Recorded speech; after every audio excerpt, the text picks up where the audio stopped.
Hello, my name is Meghan LeVota, and thank you for listening to Psyche Design. In this episode, I'm going to be discussing the dominant function and what that means for you and your personality type. So, if you're listening to this episode, I'm going to be assuming that you understand the basics of what a cognitive function stack is. If you do not know what your dominant function is, I will have a reference below with the cognitive function stack for each type.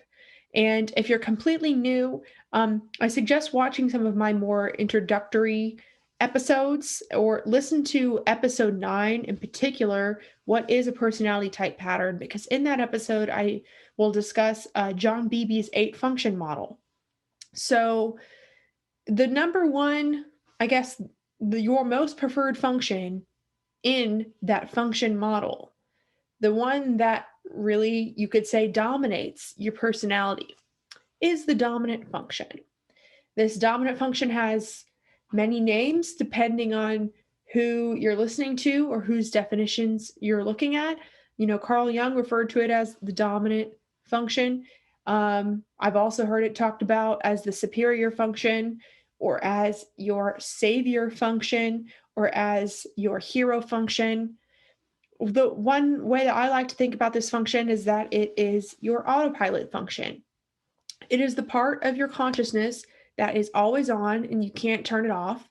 It has been with you since birth. So if we are thinking about the cognitive type pattern as evolving with you since birth, this seed of your consciousness was planted within you when you were born. And as you grow and this consciousness has unraveled, your dominant function is that most preferred, most natural state of consciousness.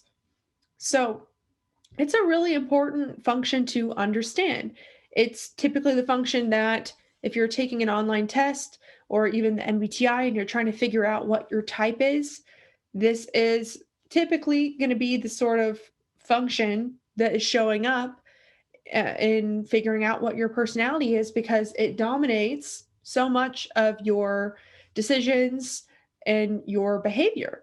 So, as I've said before in other episodes, your behavior is not directly tied to your cognition. But if we're talking about certain personality types having common manifestations of behavior, it is going to be so much easier to notice those themes when we're talking about the dominant function, because for each individual, this is the function that sort of overpowers everything else to the point where we might not even realize that we're doing it. So, for people who maybe are not sure of their type, or they have tested as several different types in the past, one thing that might be confusing is that you might underestimate how much you use your dominant function because it is so prevalent in your daily life that you don't even realize that not everybody does that. So that's one thing. So what I want to talk about today is how this dominant function shows up for us. I'm going to talk generally, and then I'm going to give examples from all 8, how that shows up in the dominant position. But one important thing to remember is that in John Beebe's 8 function model, he talks about that the dominant function is like the hero. And I think that's a really good way of looking at it, is that this function plays the archetypal role in our story of our life as being the hero. And directly opposite that dominant function is our inferior function, which we might see as is against us. And when we have this attitude of the hero, it can help us do great things and battle great things in our lives, because we could rise above it. We feel overly responsible for this dominant function. But the problem with thinking of it as with the problem that comes with it being a hero is that if you automatically are thinking of your natural consciousness as the hero, then that implies that there is a villain. So let me explain a little bit about how this works. So essentially, the thing with our dominant function is that, sure, it is our preferred state. It is, since it is this natural driver, there, it doesn't, it doesn't directly connect to talents and skills, but because we're so driven um, toward that type of consciousness and we see it as the hero, then yeah, chances are we're going to be developing skills and we might have a real talent for this type of consciousness. We do it so naturally that what happens is we show up in the world with this ability, and with the people depend on us to use this dominant function, that we might play that role in our friendships and our relationships, or in our working lives. So for example, me with extroverted feeling, I have become the role of the shoulder to cry on, or the person to give advice in a lot of my friends. And in my career, I've gravitated toward being the person that helps you understand people, or that can reach a certain group of people. Because I work in marketing and I've done journalism and psychology. So anyway, we play this role, and it's sort of like we get rewarded when we do it, because we're feeling this need for other people. We're so good at our dominant function, and other people might not be, because people have different functions. So you end up filling the voids in other people's lives, and then you get rewarded for it. And it is this loop where you want to keep feeding your dominant function because it feels good to play that role. So how else do I want to explain this? So okay, one other thing is that essentially Carl Jung talks about the problem. When he talks about the 8 functions, he talks about it as the problem of type, in the sense that there is this drastic one-sidedness in which people's consciousness are basically lopsided and unable to understand and make sound judgments in a balanced way. And it's because our dominant function, if we feed into that sort of ego trip of feeling like the savior too much, then we're creating a void in our own consciousness. And it can lead to feeling psychically unbalanced, or your consciousness might have gaps in which you might be bumping into problem after problem because you don't quite see the problem, because the problem exists in the shadow. You aren't even looking at the problem. So Carl Jung talks a lot about how this dominant function is overinflated. We overdo it, essentially. And it's normal. It's normal to do. Like, this is completely human. It's just the story of being a human is that when our ego is growing, we identify with our natural preference. And then the state of growing after that is when we learn to sort of let go of that egoic look at ourselves and learn to take care of ourselves as adults. Be responsible for ourselves, not just responsible for the part of our psyche that comes the most naturally to us, and feeling that ego validation of playing that hero role in everyone else's life. So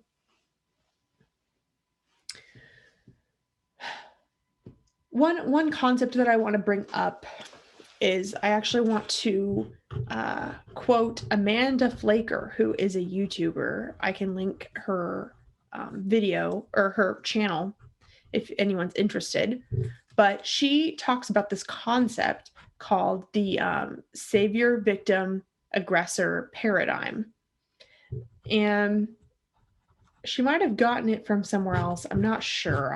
I've heard of this. Oh, I think something like the drama triangle might be another kind of version of that. But anyway, Amanda Flaker talks about this paradigm of the savior, victim, aggressor, in which it is this game that humanity is playing over and over and over and over, where in every situation, you either view yourselves as the savior with something that you need to defeat, or as the victim who has been defeated, or as the aggressor who is, taking your shit out on someone else.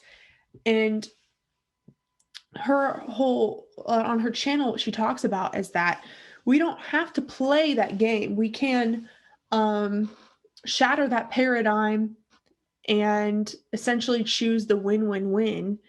And it's a win for me, it's a win for you, it's a win for all. And it is shattering the need to be the savior. Because as long as you're the savior, or as anyone's the savior, then there's a victim and there's an aggressor involved. So even though it might feel good to view yourself as the savior, what you're implying is that there's a victim that needs your help, and that there's an aggressor that you need to be keeping yourself safe from. And this sort of drama of life, if we feel like we need to be the savior, it prevents us from developing our own shadows and taking care of our own. So to put it simply, for me as an ENFJ, my dominant function, extroverted feeling, it feels good to be the FE person and to meet everyone else's needs and to be aware of everybody else, what they need. But what about my introverted thinking? Because if I'm addicted to being the savior and playing that role for everyone else, then who is going to figure out what my truth is? No one. I'm neglecting myself. And as I talked about in the episode of ego development and self-development, ego development is essentially feeding the beast of your dominant function. And it is being addicted to being that savior for whatever your dominant function is. And it is neglecting yourself. But the thing is that you don't see your inferior function as yourself. You don't see your other functions as valid, because you are coming from the perspective of the ego, in which you don't even see all the depths of your consciousness and how much more there is. And so this leads me into the concept of projection, which will have to be a whole other video, which is essentially if we are addicted to being that savior and the more we're addicted to being that savior, the more we're neglecting our inferior function, which is that most vulnerable part to us. It is like that wounded part to us that needs protecting. And we can't take care of it because we see it, like we project that wounded part of us outward onto everyone else. So for me, for example, instead of working on my inner consistency and understanding my truth, I might be projecting that sort of insecurity that I feel around my introverted thinking onto everyone else, in which I might be noticing all the problems everywhere else and show up with my FE in order to be of service to that problem, rather than focusing on my own problems, because that feels hard. Because I don't want to be responsible for that. Because people don't want to be, I'm talking naturally, people don't want to feel responsible for their inferior function, because that sounds really scary and we don't feel like we're capable of it. So that's what sort of this archetype is with our dominant function, is that it's overinflated, and we strain it. We overemphasize the value. And as I talked about in the ego development episode, what tends to happen is people will develop full on like theories or programs or worldviews or value systems or wherever. They'll basically say, hey, I figured out the secret to success. All you have to do is X, Y, and Z. And they're talking about their dominant function. They're talking about what they have done or what they can do. Because with your dominant function, you're looking out in the world and you're noticing the lack of that dominant function. And so you feel like you need to fill the gaps with your dominant function. And it's very tempting to just go out there and do that. And not that you shouldn't ever do that. There's obviously a time and place for that. But the problem with the dominant function is that we can feel overly responsible to the point where we're neglecting ourselves. Okay, or if you're an introvert, that if your dominant function is introverted, then you might feel so overly responsible for your inner universe that you aren't ever responsible for the impact that you're leaving on the world outside of you. So when I say the self, I'm talking about the introverted and the extroverted self. So it's not just an extrovert thing to be focused outside and not on the inside. I mean, because that is an extrovert thing, but I'm just saying, like, it's not just extroverts that neglect the self, because for an introvert to be overly seeing the responsibility in their own inner world and not the outer, then they are still neglecting themselves, because they're neglecting themselves the space in which they would feel comfortable, or the connections and environment in which they need in order to thrive. So anyway, so one-sidedness. Your dominant function is the area in which your consciousness is one-sided. And the idea toward the individuation process is that you're walking down this path of your life and little bits of the shadow become more and more obvious to you. And what was I saying? As those parts become more obvious to you, the one-sidedness can get a little bit more balanced, to where the more you allow yourself to see the parts that you don't want to see, the more calm and less dramatic your psyche will be. So let me just kind of jump into some examples. I'll start with extroverted feeling, since I already kind of talked about that. ENFJ and ESFJs both have extroverted feeling as their dominant function. And so this can manifest by feeling overly responsible for knowing what is good or bad in the outer universe, and feeling the need to abide by those emotional laws of the outer world. It's always looking at social cues, always feeling like they need to help, always feeling like they need to take care of the group, and be thinking about their impact on the interconnections, and feeling like they always need to make a positive, create a positive bond, and give back to the group.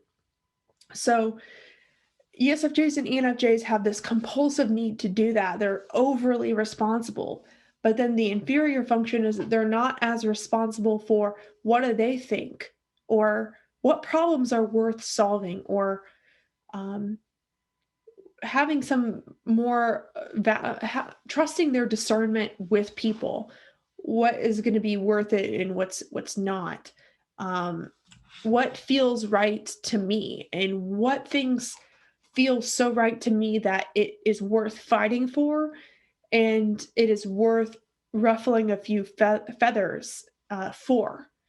And then, so let's go to ISTP and INTP. Their dominant function is introverted thinking, which means that they feel responsible for having an internally consistent worldview and principles, and living by them. So it's thinking in the inner universe.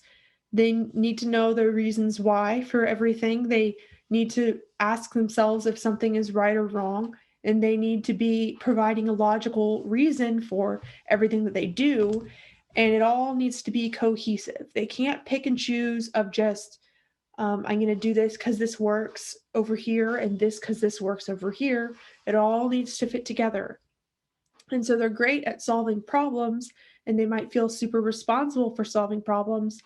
But what they might not know how to do is how, with their inferior extroverted feeling, is how do you solve the problems or use your brain power in a way that's actually going to help people and not be just spinning your gears?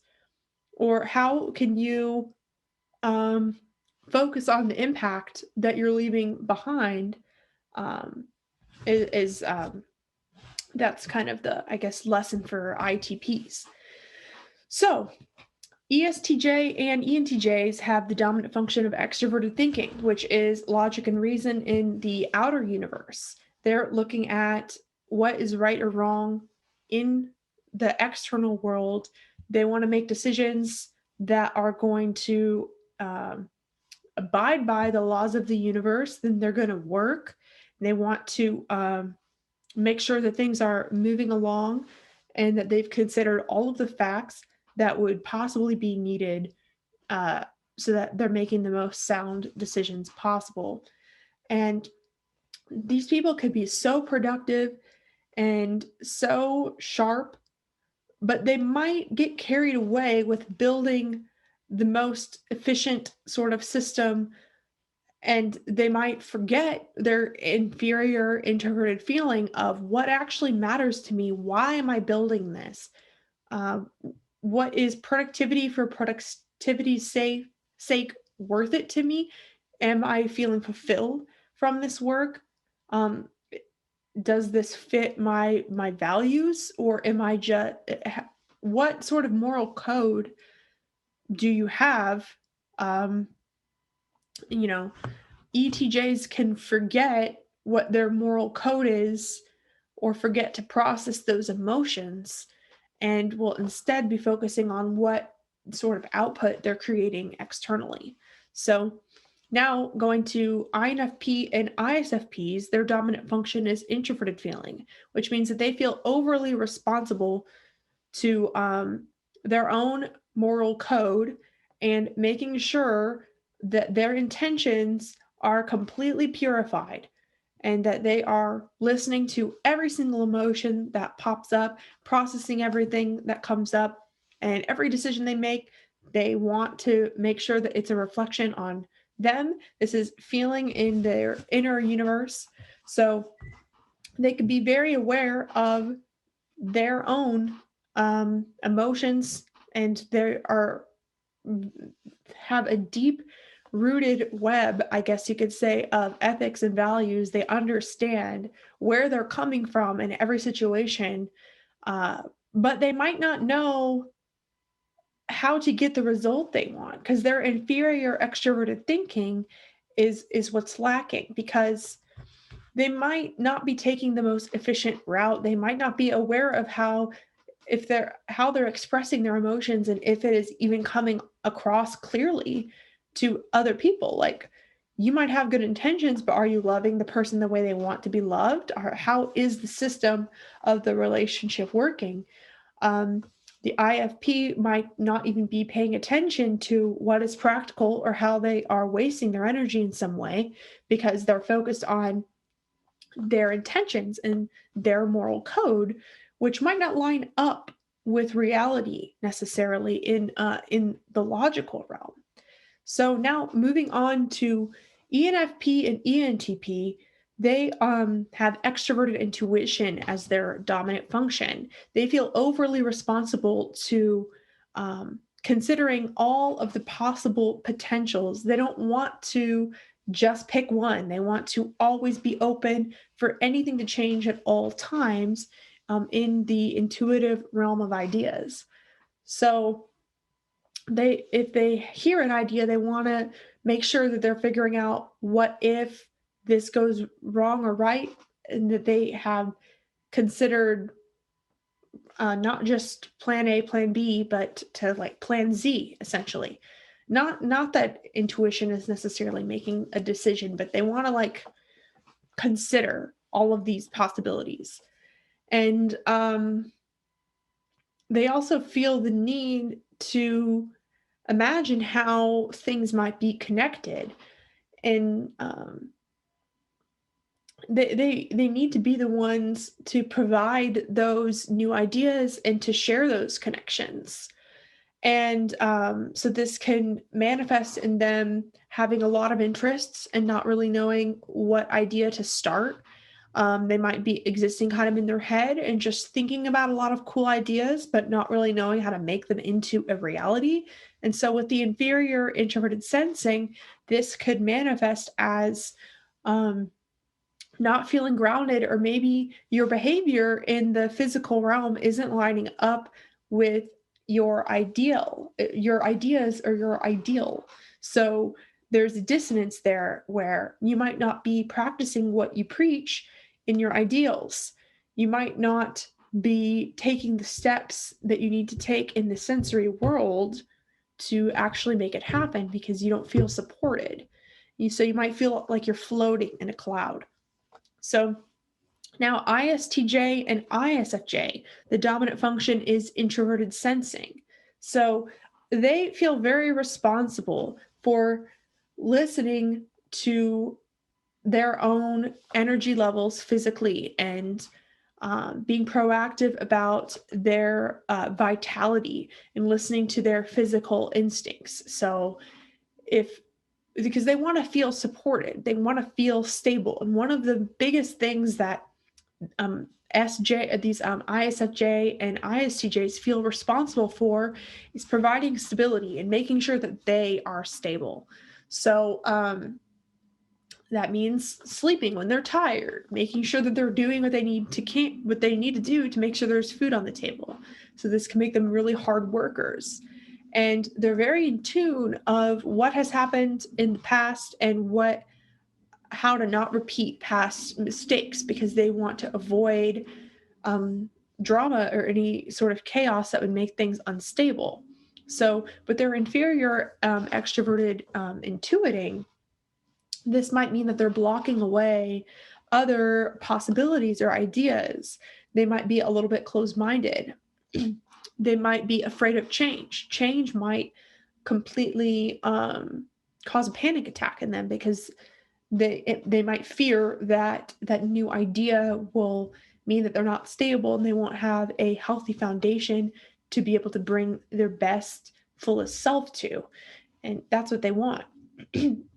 So then we have ESTPs and ESFPs with the dominant function of extroverted sensing.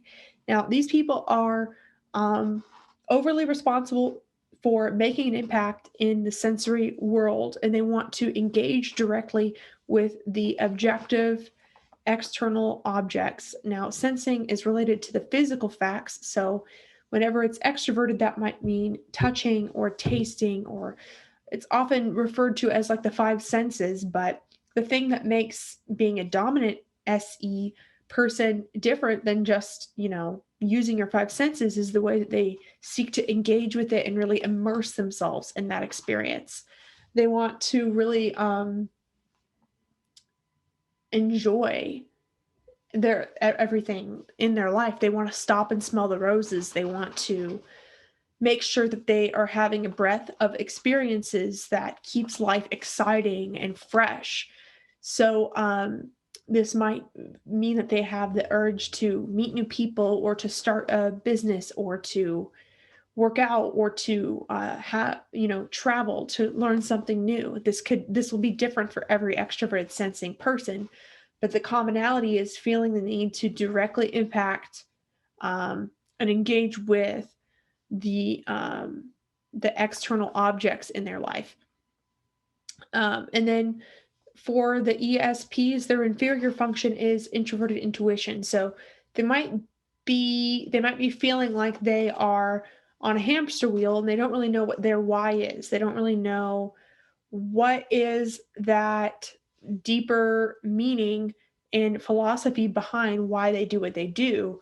They might feel like they're going down this fast tunnel and they can't see where they're going, and that they're just kind of running around like a chicken with their head cut off. And they feel the pull toward doing and trying things, but maybe they don't know how to learn from their mistakes, or maybe they don't know necessarily,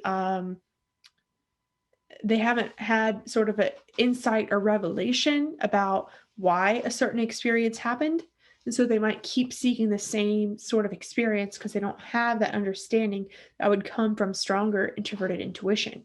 So, last but not least, we have INFJs and INTJs that have introverted intuiting as their dominant function. So they feel deeply responsible for understanding their personal why, is a simple way of talking about it.